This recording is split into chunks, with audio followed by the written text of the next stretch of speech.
this race and make it essentially a tied race. Overall tonight, I will just tell you, apart from this topic, I thought this was the unraveling of one of the biggest scandals going on in this midterm cycle. The covering up and the lying about the status of John Fetterman. We were told, oh, he mushes words together, and if he has this accommodation, it's just a hearing problem. They have not been honest with people from the minute this happened, way back in the primary. They pushed this debate off as far as they could. It all came out tonight. There is no way to have watched this thing and analyzed it and said, this is fine. No way.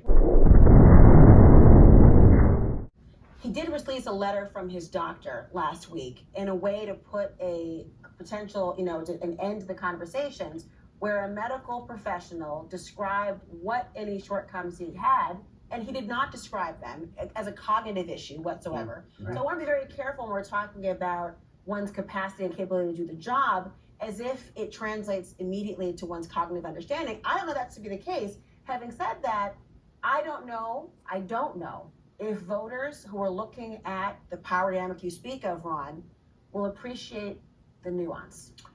I think somebody who appreciated this in the moment and reported on it and was savaged, and that we ought to talk about tonight because we talked about her on the show a few nights ago, is the journalist Dasha Byrnes, who interviewed Fetterman and said he has trouble in small talk. He did not seem to be processing what we were talking about. Lester, in small talk before the interview, without captioning, it wasn't clear he was understanding our conversation. The savagery from the Fetterman campaign, from Fetterman's wife, from other journalists, from media outlets. She said she should have been fired. His wife said she should be fired and face consequences for what we now know was reporting the truth. Everybody owes her an apology for the way she was treated. We know tonight, everybody's been trying to slough this off like it's no big deal. It is a huge deal. I don't care what it is. His doctor, the campaign, if that guy was my doctor and he told me I was going to be all right, I'd get a second opinion. It's ridiculous.